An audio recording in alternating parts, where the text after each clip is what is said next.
Veterinary doctor बनने से सिर्फ कुछ महीने पहले दूर है आप, लेकिन समझ नहीं आ रहा कि आगे क्या। जैसे इंडिया का अनएम्प्लॉयमेंट रेट है और जितनी भयानक रैट रेस गवर्नमेंट जॉब के लिए है, उसमें अपने आप को कहीं देख नहीं पा रहे हैं आप, है ना। अगर आप भी ऐसे ही एंग्शियस सिचुएशन शिकार है और चाहे आप वेटरनरी डॉक्टर बनना चाहते हैं या as a veterinary doctor government job की तलाश में है या फिर लाइवस्टॉक असिस्टेंट और ICAR PG की तैयारी करने के बारे में सोच भी रहे हैं, तो आपके लिए एक पूरा का पूरा यूनिवर्स लेकर आए हैं हम, जो सिर्फ और सिर्फ वेटरनरियंस के लिए है। तो अगले कुछ मिनटों में आपके लाइफ की हर वो समस्या, हर वो चैलेंज जो वेटरनरी साइंस फील्ड में करियर बनाने से आपको रोक रहा है, उसका समाधान आगे आने वाली वीडियो में आपको मिलेगा। तो just sit back, relax and enjoy this video. तो ये कहानी है गीत की। Geet, a typical Rajasthani girl, has been a veterinary science degree student since past 5 years। Rural background से बिलोंग करने वाली गीत अपने बचपन से ही उसके आंगन में बंधी हुई गौ माता और उसके बछड़े के साथ साथ दूसरे भी पशुओं के साथ खूब सारा खेलते कूदते बड़ी हुई।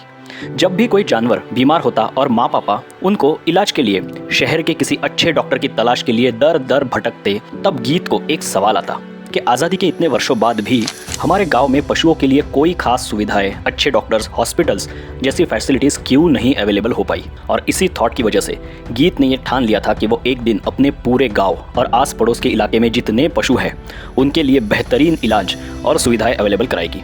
बस इसीलिए गीत ने अपने इस ड्रीम को साकार करने की तरफ पहला कदम बढ़ाया और एक ब्राइट स्टूडेंट होने के कारण उसे पास के ही एक शहर में एक रिनाउंड वेटरनरी कॉलेज में एडमिशन मिल भी गई। वहाँ वो खूब मन लगा कर पढ़ती, इंटर्नशिप के ड्यूरेशन में खूब दिलो जान से काम करती, जहाँ लाइवस्टॉक एनिमल से उसका इंटरेक्शन होता। उनको अपने जानवरों के प्रति जो उसका प्यार है और अपना जो सटीक डायग्नोसिस है, उसके बल पर वो बहुत ही कम टाइम में ठीक कर देती थी। लेकिन उसे धीरे धीरे अपने बाकी बैचमेट्स की तरह ही डिग्री के ख़त्म होने के बाद आगे क्या, इस सवाल ने झंझोड़ कर रख दिया था। आगे का रास्ता बिल्कुल ही ब्लरी और अनसर्टन था और ना ही कोई गाइडेंस अवेलेबल था। ऐसे में इसी एंग्शियस थॉट के साथ जब वो एक रात सो रही थी तो उसको एक सपना आया। मात्रा में ट्रैफिक से जैसे तैसे निकलकर वो फाइनली रेलवे स्टेशन तक पहुंच जाती है। हश, काम हो गया, राइट। मिड ट्विस्ट, गीत की ट्रेन जिस प्लेटफॉर्म पर आने वाली है अभी वो उससे काफ़ी दूर है और हमेशा की तरह स्टेशन पर भयानक भीड़ है। हर कोई जल्दी में है, कहीं किसी से उसे ठोकर लग रही है तो कहीं किसी दूसरे पैसेंजर्स के लगेज की वजह से रास्ता ब्लॉक हो चुका है। ऐसे में ऑलरेडी अपनी ट्रेन पकड़ने के लिए लेट हो चुकी गीत की एंग्जाइटी लेवल्स धीरे धीरे बढ़ रही है। ट्रेन अब प्लेटफॉर्म से निकलने का वक्त हो गया है और गीत अभी भी उससे बहुत दूर है।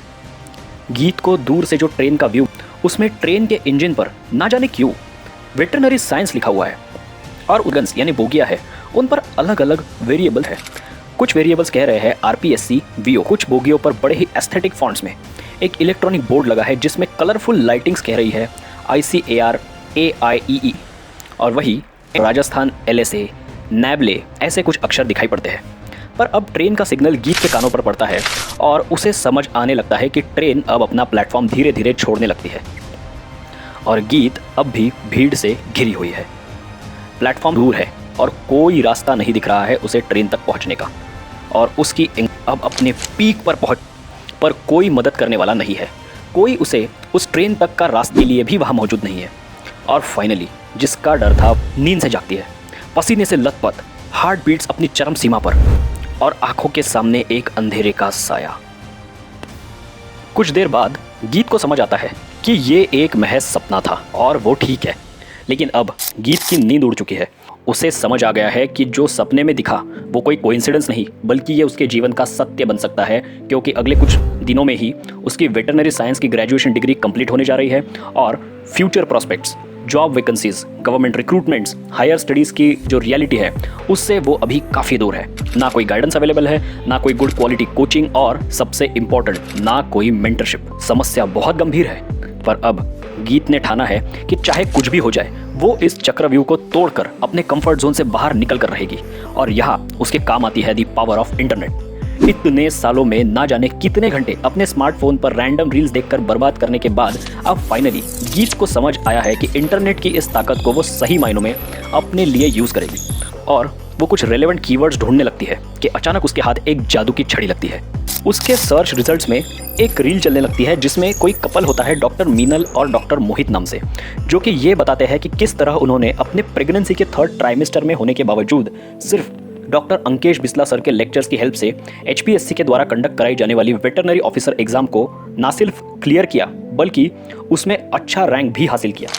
अब गीत की क्यूरियोसिटी आसमान छू जाती है और वो एक ही रात में वाइज IAS एकेडमी के इस रील से लेकर उनके YouTube पॉडकास्ट, वेबसाइट, Instagram तक कंटेंट का हर एक कोना कोना छान चुकी होती है। अब उसे समझ आ गया है कि उस जैसे एकलव्य को द्रोणाचार्य फाइनली मिल चुके हैं, जिसका नाम है वाइज IAS एकेडमी, जो उसके जैसे कई दूर दराज में बैठे हुए इल इन्फॉर्म्ड वेटरनरियंस के लिए एक आधार स्तंभ है, जो कि उसी की तरह इंटरनेट की ताकत को जानकर वेटरनरी फ्रेटर्निटी को अपने online lectures and holistic notes, guidance sessions, mentorship जैसे कई सारे अस्त्रों से इक्विप करने में मास्टर है।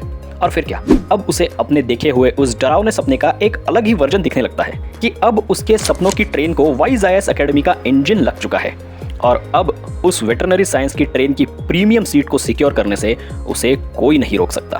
तो दोस्तों, ये थी हमारे गीत की कहानी। अगर आपको ये वीडियो पसंद आया होगा तो आप हमारे YouTube चैनल को सब्सक्राइब करके ऐसी ही इंटरेस्टिंग और नॉलेज पैक्ड बहुत सारे वीडियोस को देख सकते हैं। इसी तरह जुड़े रहिए हमारे साथ वाइज IAS एकेडमी के YouTube चैनल, Facebook, Instagram और हमारी वेबसाइट के थ्रू हमारे साथ। जय हिंद।